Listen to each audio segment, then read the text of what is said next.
Sup, Gloomers! There's one thing we love about the Gloomhaven community. It's that there's such a huge wealth of fan-made content, including like scenarios, Crimson Scales, of course, and all of the custom classes. So today we're just going to be doing a rundown of 6 of the classes, and we'll be doing these slowly over time. So today we're going to be talking about the Brewmaster, the Brightspark, the Vimthreader, the Hollowpact, the Ruinmaw, and the Mirefoot.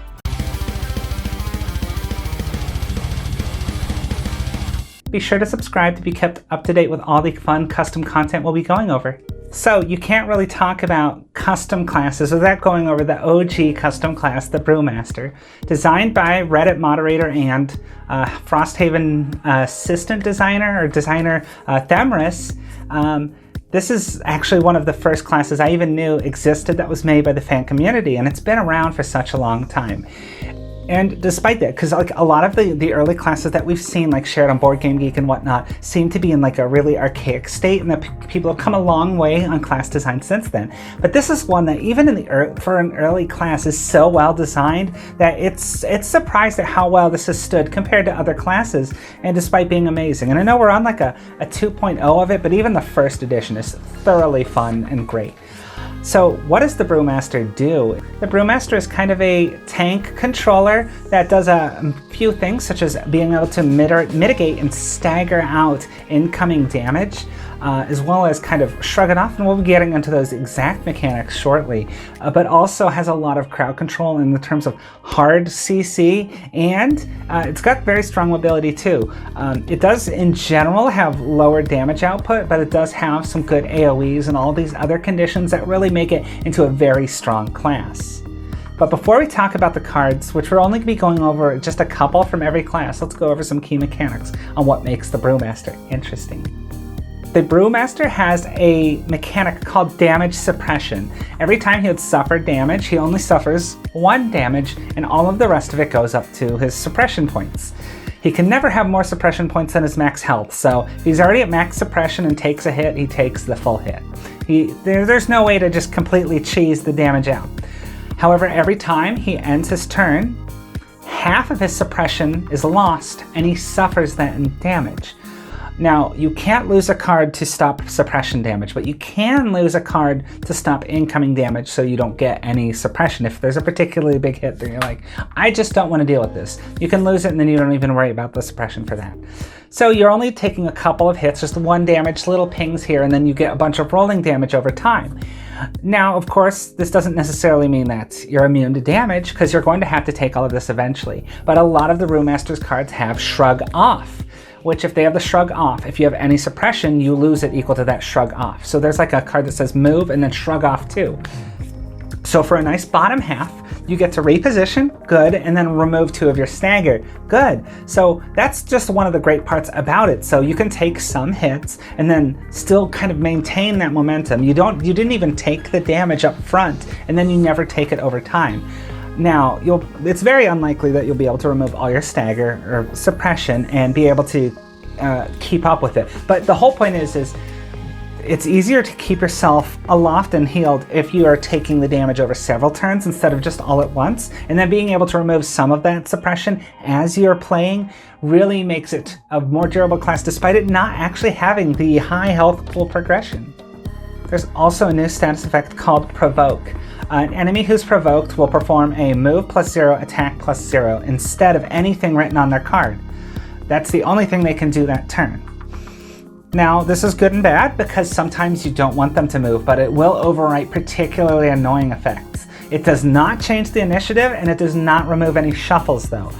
The part I do like about this though is cards that are, like enemies that are particularly nasty, like the Harrower Infestors.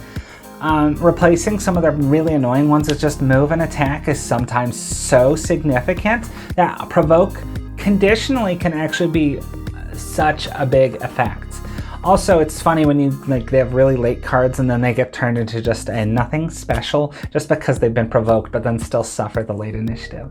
The Brewmaster is also loaded with several conditions, which is kind of where he gets a lot of his control from. Having an AoE non-loss immobilize at level 1, having a non-loss melee stun at level 1, having all of these hard crowd control effects, as well as having like area of effect muddles and other things, makes the Brewmaster just incredibly able to just not only do you stagger the damage out, but you can just prevent enemies from attacking altogether. So this is a primary like tank candidate that actually tanks. It's not, that's the cool part. You'll actually find I have a fascination with a lot of the custom classes that are tanks that don't just rely on shield self.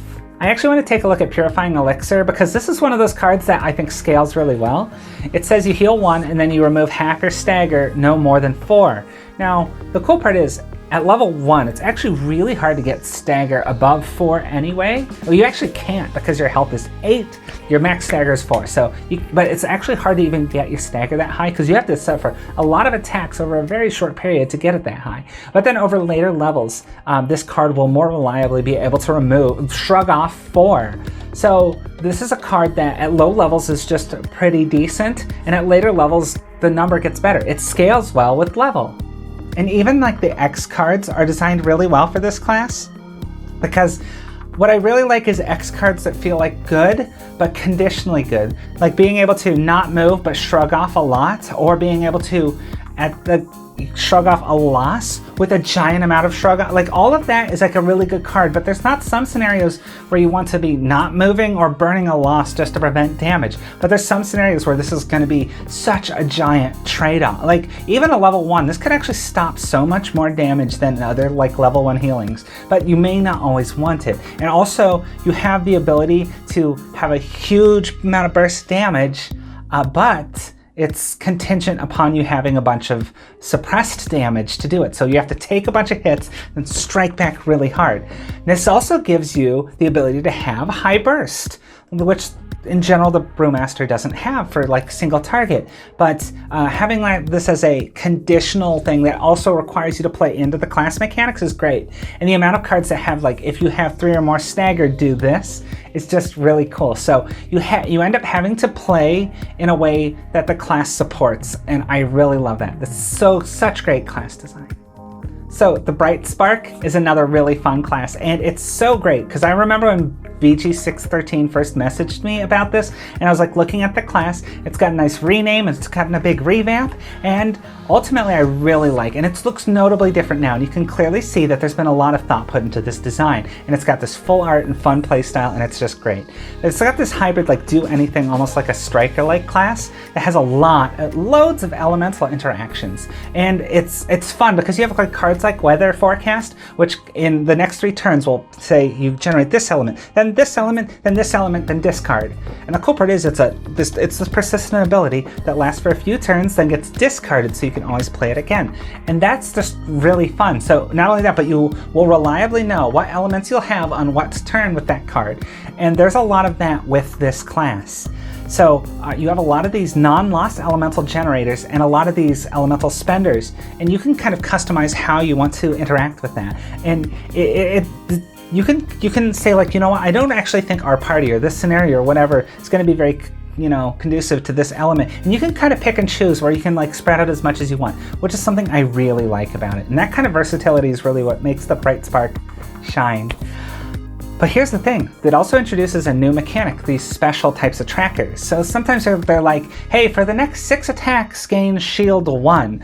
Great, so the tracker moves along doing the same thing every time, but the Brightspark introduces something special. The next X times do Y. So like, let's take critical observation, for example. It says your next attack muddles, the next attack after that poisons, the next attack after that wounds, then it goes to your discard so you can cycle them in again. And this is interesting because you can put multiple of these trackers into play and constantly have the benefit of multiple things. And this is kind of required because like some of them are going to be generating elements, some of them are going to be generating beneficial effects like giving you bonus action abilities. But here's the thing, a lot of the Brightspark's cards are a little bit behind the curve, but you're going to need elements or trackers in play to keep it competitive. However, if you stack a bunch of these in play and like, hey, I'm going to get this element this turn so I can spend it, gain experience for this bonus effect for this thing, and then also my next attacks on these turns are throwing at these status effects, you realize you actually become way more competitive if you can figure out a way to keep all of these rolling and keep them in play at the right time. And that kind of high level play makes this class really great, especially for one of like Board Game 615's first creations, which I just really, really love.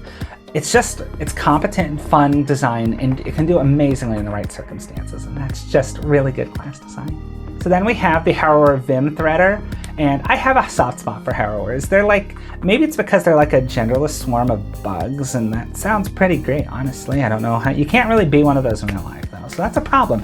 And maybe it's because it's about our Lord and Savior Zorn, praise Zorn, but maybe it's just another fun twist on a tank class, and I said I really like those, so here's another one of those. So instead of like, hey, I'm going to shield myself and don't worry, they have plenty of shields, but this has like a lot of like non-loss summons and like a lot of like strong healing sustain and other forms of mitigation. And I really have to give a hand out to Polyglottis for making such a wonderfully fun class to look at.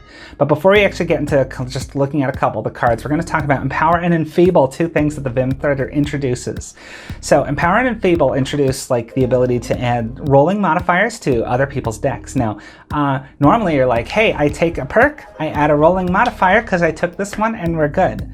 The Vimthreader, however, can start mid-scenario adding special ones that come out of its supply. Now there have been other classes that add cards to other people's things, but usually like, I mean, it's not unheard of for it to be like, hey, have a bless, have a curse, or even there's one class that adds cards to your hand, to other players' hands. But this one says, I will add rolling modifiers to the enemy modifier deck or other players. And that's what Empower and Enfeeble do. So adding rolling -1s to the enemy deck can be really big, especially because a lot of them are non-loss and can multi-target. So as a result, you can quickly fill up the enemy deck, watch them have much weaker attacks, and then being able to give the allies more rolling +1s, occasionally boosting them as well.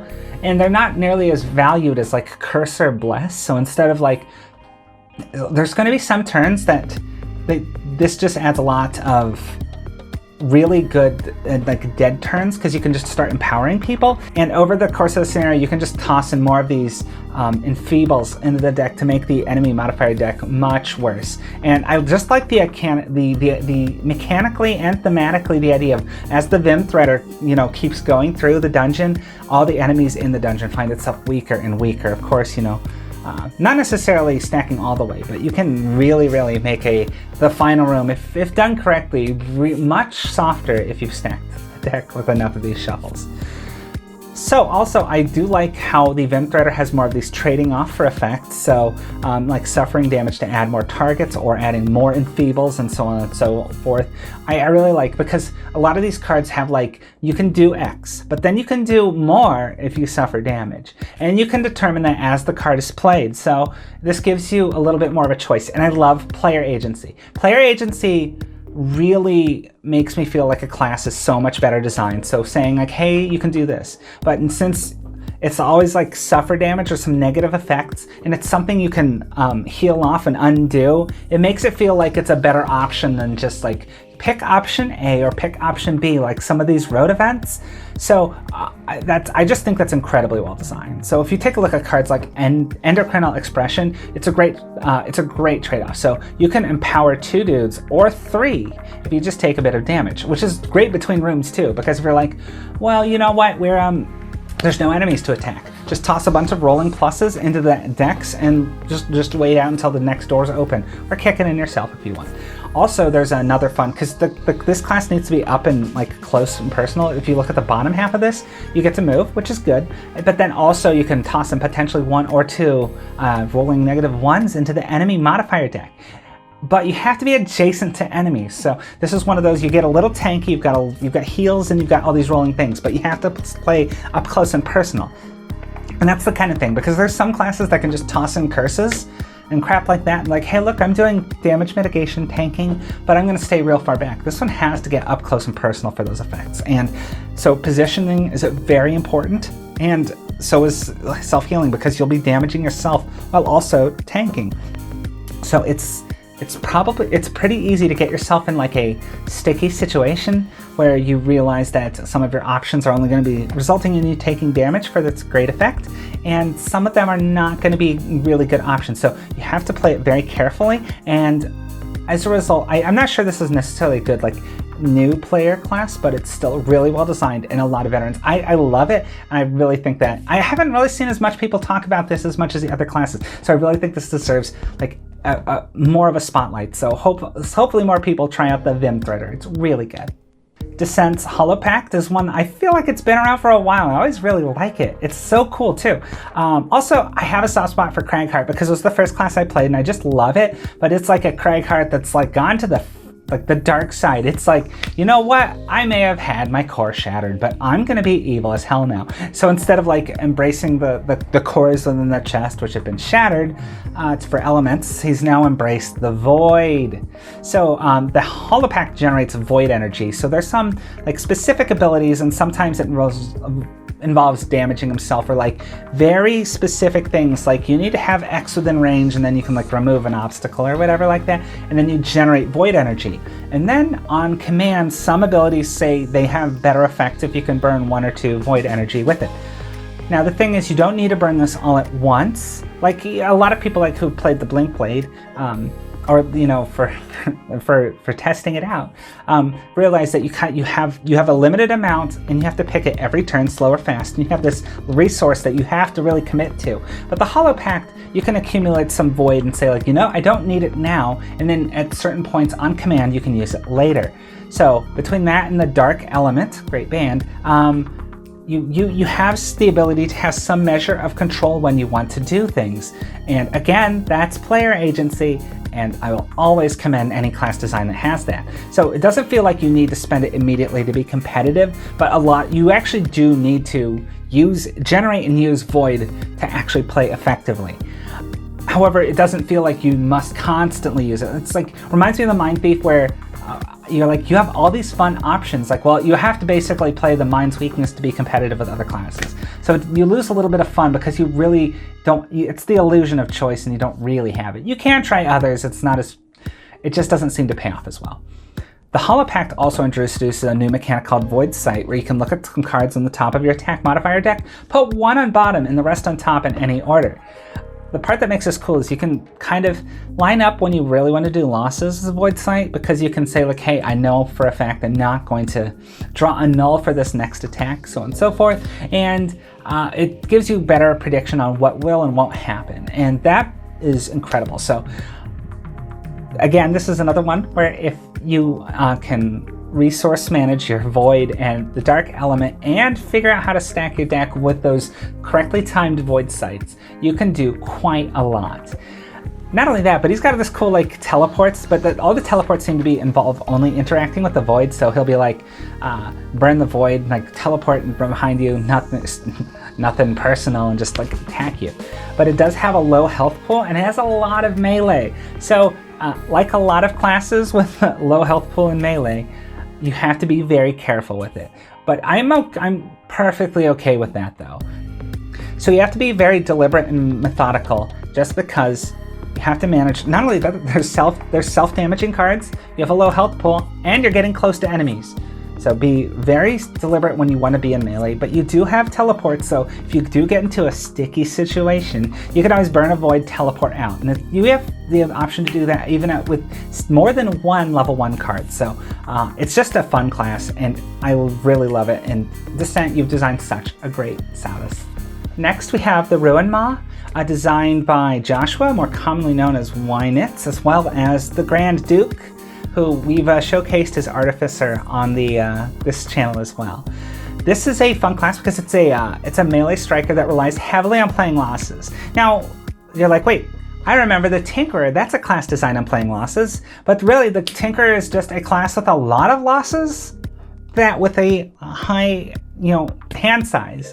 It's closer to like the Spellweaver, who has like the Reviving Ether ability to play a bunch of losses, get it back so they can play them again.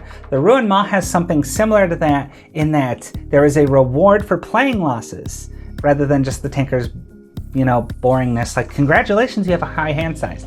The Ruinmaw has the sated ability, where certain cards that it has will have an increased or bonus effects if they're sated. And all of the losses give you the sated effect. So you kind of have to time and figuring out what loss you want to play for a good effect, and then what cards you want to follow it up with for great effect. So you have to keep this kind of tempo up, because not only do you don't want to constantly be playing losses, because of course between playing losses, resting, you'll burn out fast. And this class has the potential to burn out extremely fast. And several of its cards feel a little behind the curve, but the thing is, you'll have losses, which are, they're not toned down losses. These are actually they're competitive with all the other classes. And then they get the turn after, where all those cards, where with sated abilities, play ahead of the curve. Like taking Caustic Claws, which is an attack 3 poison, which is fine, but if you're sated during the turn you attack with, you get another attack, so you not only get 2 attack 3s and 2 poisons. Wow, so much better. So you get to target 2 different enemies with that, which is it's very good for a level 1 non-loss. The problem is when you burn a loss and then there's nothing really to do on your next turn because maybe you've cleared the room, you may have timed that. So you have to be very deliberate with how you're choosing the tempo of loss and sated. So it becomes very important.